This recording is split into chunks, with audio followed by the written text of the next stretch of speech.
اللہ اکبر پاکستانیوں، قرآن کی طاقت کو سمجھو۔ ایک ایسا واقعہ، ایک ایسی ویڈیو جس نے آپ کو دکھایا کہ قرآن جس کے دل میں اترنا چاہے اس کے ساتھ کیا ہوتا ہے۔ امریکہ نیو یارک کے اندر مسلمان ٹیکسی ڈرائیور ہے، وہ قرآن مجید سن رہا تھا اپنی گاڑی میں لگا کر۔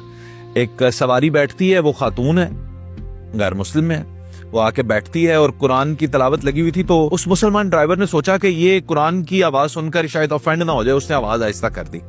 اسی وقت وہ جو ہلکی سی آواز پڑی ہوئی تھی نا اس خاتون کے کانوں کے اندر، اس آواز نے وہ اپنا کام کر دیا ہوا تھا، ہلچل مچ چکی تھی۔ تو اس عورت نے کہا کہ آواز آہستہ کیوں کی، اس کو اونچا کرو۔ Wait, is this the Quran? Yes. Could you turn it up? وہ کنفیوز ہوا، ڈرائیور کنفیوز ہوا کہ یہ کیا کہہ رہی ہے، ہو گئی غلطی کوئی مجھ سے؟ اس نے کہا نہیں اونچا کرو، I like the Quran۔ Louder, louder.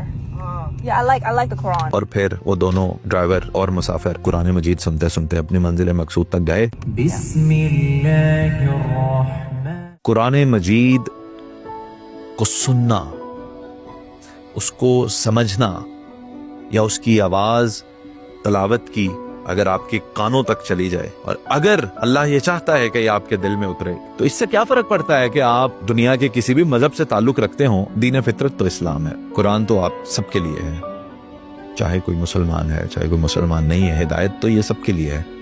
تو جس کے کانوں میں یہ آواز جائے، اگر اللہ چاہے تو وہ ریزسٹ نہیں کر سکتا اور وہ قرآن سنتا ہے۔ لیکن سوچنے کی بات یہ ہے پاکستانیوں کہ میں نے، آپ نے آخری دفعہ قرآن مجید کب سنا؟ یہ ایک سیریس سوال ہے، یہ بہت سیریس سوال ہے کہ مجھے خود سے پوچھنا چاہیے، آپ کو اپنے آپ سے پوچھنا چاہیے، یہ بھی پوچھنا چاہیے کہ یہ اللہ کی، امر مالک کی کتاب میرے اور آپ کے گھر میں کہاں پڑی ہے؟ کہیں اونچی جگہ پر تو ضرور ہوگی، کیونکہ ہم نہیں چاہتے کہ بے ادبی ہو، ہم نہیں چاہتے کہ بچوں کے ہاتھ لگے، ہم چاہتے ہیں کہ اونچی جگہ پر ہو جہاں سے ہم اٹھائیں اور اسے پڑھیں۔